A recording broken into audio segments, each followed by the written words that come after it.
All right, Math 1, your final benchmark, number 24. Use the information given to answer questions 24 and 25. A homeowner hires a carpenter for a project replacing kitchen cabinets. The homeowner pays a flat cost for materials and a price per hour for the installation of the cabinets. Part A. The function T of H equals 35H plus 700 represents the total cost of the project. Which statement is true? All right, so you can see in A and B it says the value 35 is the slope of the function. And C and D it says the value 35 is the y-intercept.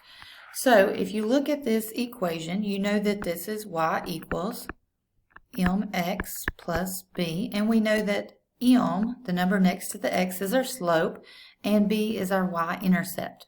So we can automatically rule out the 35 being our y-intercept. So we can eliminate C and D. All right, so A says the value 35 is the slope of the function, and it represents the flat cost for the materials. Well, it's going to represent 35 per hour. That's the price per hour. So it's $35 per hour. So it's probably not that one. So we're going to say the value 35 is the slope, and it represents the price per hour for the installation of the cabinets. So we just read that up here. So we know that B is the correct answer. So number 24, the answer is B. All right, this is part B. Number 25 still goes along with 24. The homeowner also purchases X handles for the new cabinets for $3.25 each and pays tax on the purchase. The function h of x represents the total cost of the handles. So the homeowner purchases handles and pays tax. All right, so what does 1.075 represent?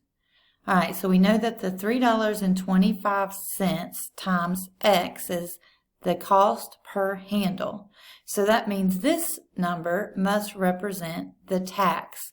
Remember, if you multiply anything by 1, you get the same answer back. So this part of the problem must be the amount of tax.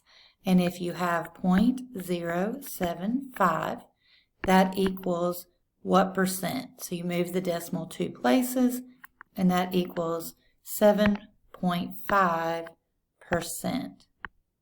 So that's just moving decimal 2%. So let's look and see what it says. The increase in cost based on tax rate of 7.5%.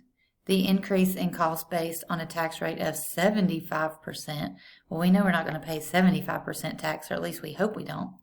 The total cost per handle after tax, and the total cost per handle before tax. So this is going to be the increase in cost based on the tax rate. What does just this part mean?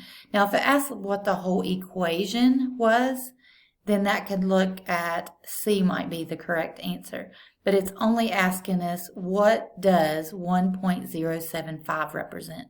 So the 1.075 represents the increase in cost based on the tax rate of 7.5%. So number 25, the answer is A.